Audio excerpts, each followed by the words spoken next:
10 years is a long time. A decade ago, over 276 girls were kidnapped from their school in Chibok, Borno State, which sent shockwaves around the world. Now, 10 years later, with over 90 girls still missing, the ordeal is far from over. That's our focus on Special Report.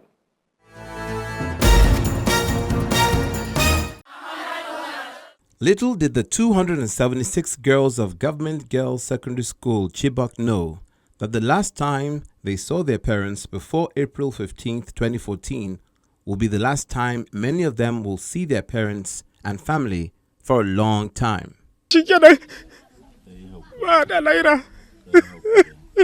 That time was one of great consternation, as on the day of the incident, the mostly Christian female students were seized by the terrorist group Boko Haram, while girls were getting ready to take their exams in spite of the fact that the school had previously been closed due to infrastructure deficits. On that fateful night, they were taken.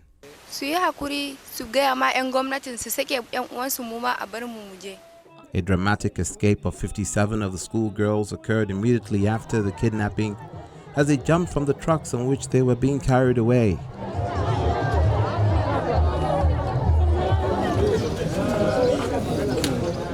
The security forces rescued others since the incident, but for those that remain, it's a different story.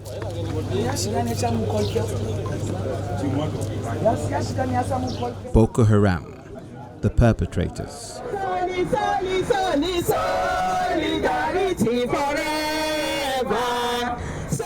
Nigeria was about to encounter a new evil. In the annals of time, in her existence as a country, Nigeria had suffered economic upheavals after the birth pangs of a new nation gaining independence in 1960, subsequent to the oil boom and a political class that jostled for power from a virgin democracy whose administrations were interrupted by various military coups before return to democracy and civilian rule, but not without security challenges.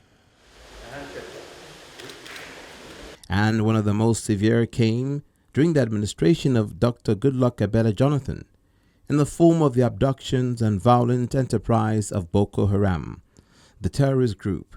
By the time the year 2014 came around, Boko Haram had already killed tens of thousands of people in violent attacks, compelling the federal government to declare a state of emergency in May 2013 in Borno State, in Yobe State, and Adamawa State.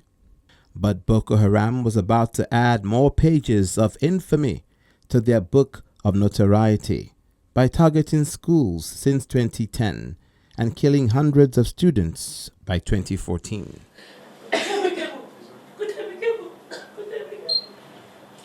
And as if that wasn't enough, they added fuel to the fire by undertaking the attack on Chibok and kidnapping the girls.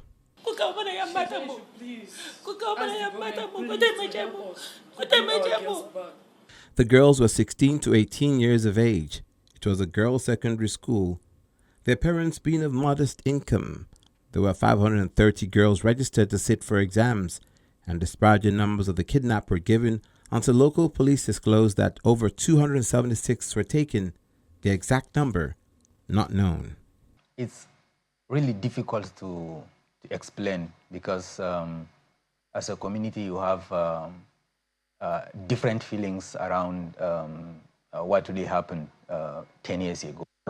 And going into this journey of waiting, hoping endlessly for the rescue of the Chibok girls, 2 years into the abduction, there were girls that were rescued. So if you are describing the feeling of either the parents or as community, it will definitely differ because while some are happy their children are back, some have been waiting endlessly without ever seeing their children. Some have already died while waiting. And as it is now, we still have lots of girls missing and no clear kind of communication from the government as to what exactly is being done to rescue the remaining Chibok girls. No briefing, no update, nothing. So it's just blank. People asking questions, the people visiting Chibok trying to ask, how are the parents doing? How are the rescued girls doing? How are the, any update on the missing ones? So, and everything comes back to life again without actually having that accountability and closure, especially regarding the ones that are still missing. So it's about trauma, it's about pain, it's about anger, and there's nothing one can do about, because you have a government over the years that we've been engaging, starting from the government that the abduction happened under them, and shortly after there was a transition into another government, and President Buhari spent 8 years, and now we are in another government, 3 different governments, and we are on one issue. All through, there was no communication whatsoever. At some point, before the COVID, that the Bring Back Our Girls movement stopped the daily sit-out and the constant, engagement between government officials, especially the security agencies and embassies and other heads of government. Periodically, then you could get some either announcement or press release coming from the presidency whenever there was either an attack or whenever the Bring Back Our Girls protested to any of the offices of the government then. But as it is now, since the COVID period, we have stopped the constant engagement, physical engagement. So it has gone back to like more of online engagement, and some that are into active humanitarian work have gone back to their organizations, trying to do things at the background to support the victims of terror at various locations. Because at some point, we were complaining only, we were demanding about the Chibok girls. Solidarity forever. Solidarity forever. Solidarity forever. We shall always fight for our girls. And few others that were abducted. But as it is now, it has gone past that. Because the purpose of the Bring Back Our Girls coming out to join that campaign was to put pressure on the government to ensure that the girls were rescued immediately. And why people did not even engage in the protest when the Chibok community protested 3 days into that abduction? People were still asking questions. Could this be true? If it is true, where are their parents? Where are the girls? If it is true, can we see their names? Can we see their pictures? And even the government was then still doubting, because you have the DSS bringing different lists of people missing, number. It was only number even. If the police were bringing different things, the government was talking, and we at the ground, on ground in Chibok, we are telling them that no, these girls are more than the number you are talking about. While the military was busy saying we've rescued all remaining 9. We were saying no, we are still trying to track the number of the girls that have actually been taken, because some are still running back from being scattered around, and we are waiting for parents to confirm the availability of their children at home. And 15 days after, the Bring Back Our Girls joined the campaign and said, no, we cannot allow this to happen. We can't normalize it. Because if you could remember, prior to the abduction in Chibok, something happened in Buniyadi, the federal government college, where terrorists came and massacred 49 children, and it was like, it's normal, let's move on. And some people said, no, we can't move on. These are girls that went to school looking for education. And this is a state that's supposed to be, as at then, under state of emergency in a government school, and they were taken. So it's not normal. Do something and rescue them. And the days we started counting days. Now we are 10 years exactly. Mr. President! No more excuses! Mr. President! No more delays! Mr. President! Right now! Mr. President! Now we want results! Many were thinking that it's not possible to have this large number of girls taken from school, and then it will take this long. So when the protest started, many thought it will take few days and the government will do the needful. Either negotiate the release of the girls or use the conventional security forces we have to pursue, overtake, and rescue the girls by force from the terrorists and end the game right there. But that didn't happen. Many got fatigued in the process because it continued. And some that have been so visible on that protest, they feel at this point we can't draw back. And sadly, so Chibok is a very small community, and we don't have more politically informed people in the community. Majority of these parents are even unschooled, so they could do nothing on their own. So when many among these advocates discover that this is the true reality of how Chibok is, they felt, no, we have to stand with these people. And the protest continued. And some, their health were challenged. So many people died in the process of that movement, in that campaign. Some got sick.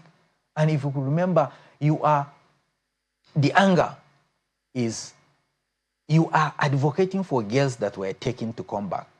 You don't even know these girls, but you felt it's only human to do that, because if it was you or any of your loved one that was abducted, you would also want people to advocate for your return. Bring back our girls now and alive. We asking for the truth, nothing but the truth.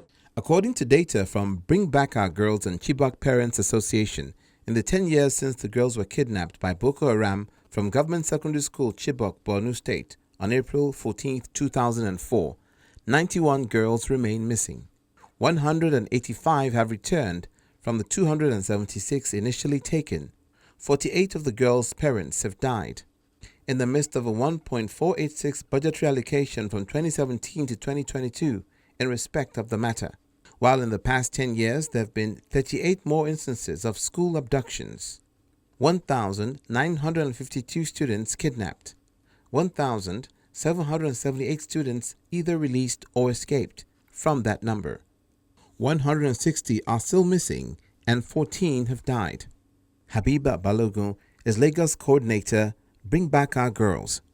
Thank you for joining us. It's been 10 years and 90 of these young ladies are still missing. I expect their prayer right now is for the world not to forget them. Tell us what your thoughts are at this moment on how this entire affair has been handled and what has transpired. We're in touch with the girls who have been released, and we're in touch with their parents. And they seem to be progressing. Some of them are thriving, but too many of them are still surviving. And we have some girls who found their freedom just 2 years ago, after 8 years in captivity. And they're still, trying to find their feet. And their minds, there are some issues with some of the choices they've made and so on. So very mixed feelings about that. But very grateful that we're down from searching for 219. It's 90 girls now. And of course, we're not forgetting the Asharibu. We're not forgetting all the other school children who have been abducted since then. We're grateful to the government for what has been done. And of course, for our armed forces, the JTF, the police, all of them, the communities. We're grateful to them for everything that they've done. But really, think about it, 10 years on, we are still 91 of those girls who are taken away from their school are still unaccounted for. So I don't want to use a very strong word, but it's not acceptable. It's not acceptable. Are you hearing anything from the security agencies concerning the location of these girls, whether there's proof of life at all, and what's happening with them and their present condition? Is there anything from any of the security agencies or the federal government that you may have heard? Yes, I've heard a lot, but obviously I can't speak for the security forces, and I can't disclose the intelligence that the federal government and the state governments have been able to glean from the girls and from other informants. But yes, there is proof of life. Some of the girls who are still in captivity have phones, have been able to reach out. Some of the girls who recently regained their freedom were able to talk about who they left behind. So yes, there is proof of life. We know that, and we have identified some of the girls who their classmates saw them fall ill, saw them die as a result of bombardment and other, terrible situations as a result of their captivity. So we know that some of them have passed on, but the majority of those 91 are still alive, and we have proof of life. So we know they're there, and they're still waiting for freedom, whatever form it can take. And for those of them who are back, we also need them to gain control of their lives, because they're now women. They're not girls anymore. They're now women. Our hearts and prayers are obviously with those who, the families of those who have perished. But you just mentioned that some of the 91 still in captivity Chibok girls have access to phones. You said they have phones. Would you know whether they're communicating with their families in captivity? Yes, so this has happened even 3 years ago. Some of them were able to get hold of a phone. I understood it was she got hold of a phone from a community member in the village, and they were able to call she was able to call her father and say, "See me here, oh, I'm here with 7 of my classmates," but they couldn't disclose exactly where they were. So we know that there have been some instances of that. We hear that from the parents. One of the parents is here actually with me, so he might be able to speak more to that. As Bring Back Our Girls, our role is just to make sure that the government and Nigerians do not forget, and indeed global citizens do not forget, that young, vulnerable schoolgirls were taken out of their schools, that our schools are not safe, and that government must do its role and play its part in securing our schools. And for those of our citizens who have been kidnapped, do everything in their power to bring them back, rehabilitate them, secure them, their futures, put them back in education, and provide for them as much as possible. So that's our role. We don't want to take on the role of parents. We don't want to take on the role of the girls who have been freed themselves. As I said, they are women now. I look forward to speaking to that parent you mentioned just now. Mr. Butter, thank you for joining us. Now, your daughter, Comfort Butter, spent 3 years in captivity. Firstly, Yes. we can only express our sympathy, and for what you went through, you must have had a torrid time of having your child be away from you from that long and taken away from you forcefully in those circumstances. Firstly, I want to begin with how your daughter is now, Comfort. How is she, and what's she doing now? And how has she coped since she was released? She's okay. She's at American University in Nigeria, located at Yola. She's doing okay. She's continuing her study as well, because as they took her from school, and we value education, the entire Chibok people. That is why where they took her from, that is school, when she was writing her final year WAEC and NECO. That's the fact that for the cry out of good Nigerians and bring back our girls, and worldwide well-meaning good Samaritans cried out for us. Then government made effort to bring her along with her colleagues.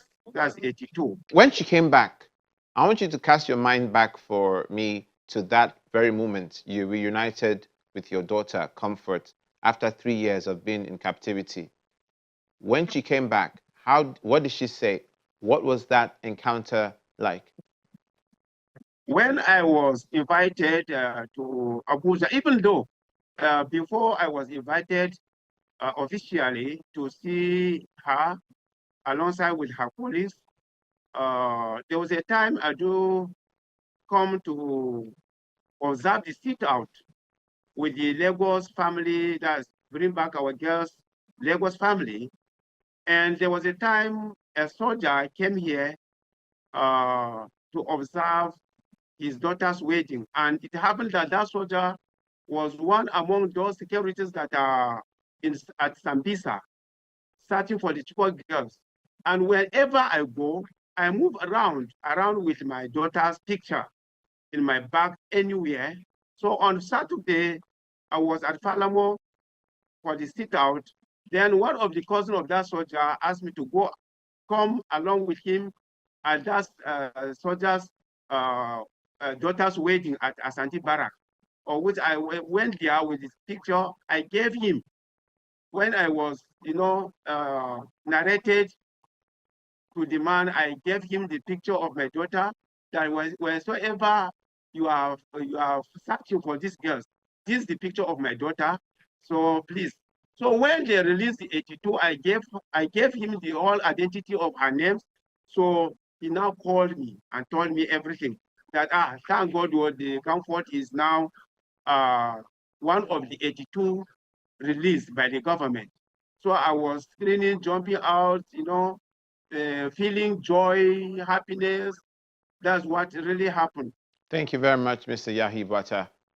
Much appreciated for coming on Special Report today. Thus says the Lord, we shall see our sisters, no matter how hopeless the situation may be. Sarah Raman is a 17-year-old volunteer supporter of Bring Back Our Girls.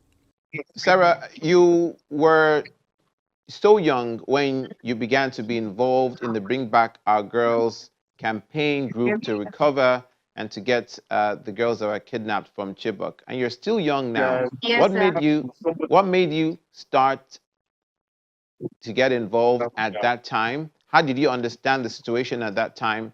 And what do you understand about what's happening now? Actually, I'm a learned person, so the way my grandma usually comes, so she did take me along with her.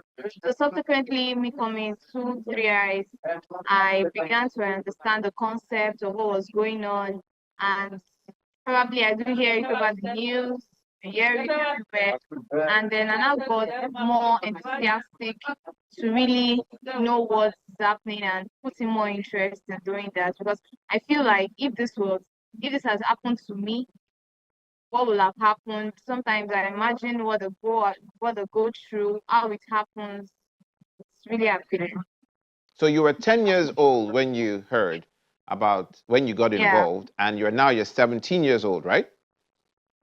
Yeah. Okay, so what have you been able to do with the Bring Back Our Girls groups as this has continued? I've been able to advocate. I've been able to speak most times. I've been trying though, like sharing this with people mostly around me, security purposes, stuff like that. It's very commendable what you're doing, and I'm sure your schoolmates in school and your neighbors at home and your family, they're involved with the fact that they know that they've seen you in public places or fora such as this, sending the message. What do they say? Sometimes they make mockery of me, but just have to. We don't let them discourage what I'm doing. Instead, I'll try my possible best to make sure that they understand what I'm doing, and they also put in their own interest too, and bring them to seeing the reasons, because this thing can happen to anybody anywhere around the world, and there are still some people that will advocate on your behalf. So why, when you see people doing such a thing, is you will not maybe make mockery of them or maybe abuse them, like sometimes they do to me though. You just have to do your best to see that this thing doesn't occur over and over again. You say some people have mocked you. What are the types of things that they said as you're trying to draw awareness over the kidnap of Chibok girls? Sometimes they were like, this is not true. Sometimes they're like, those girls are dead. I don't know why you guys are still pushing. Sometimes they're like, what are you guys even seeing there? You guys are just wasting your time. Every Saturday you have gone. Every Saturday you are going. Stuff like that. Words and words like that. Wise words from a 17-year-old concerning this. We thank you for what you're doing, and we encourage you to continue to follow your heart and your dreams. Many thanks. Yes, sir. Thank you, sir. That fateful night. Prior to the attack, residents of Chibok had received phone calls from neighboring villages of seeing convoys of trucks with armed insurgents heading in their direction.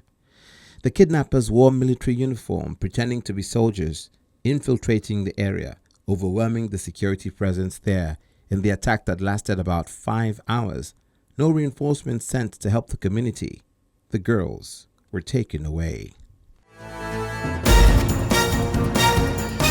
Man's inhumanity to man can best describe the attitude of those who will kidnap human beings, hold them captive for 10 years without recourse to remorse or regret, while the security agencies and governmental authorities whose responsibility it is to protect lives and property as their most sacred obligation must make sure that no stone is left unturned to bring back the girls still in captivity, to know their condition and proof of life or otherwise, and bring the perpetrators to book for these crimes most foul.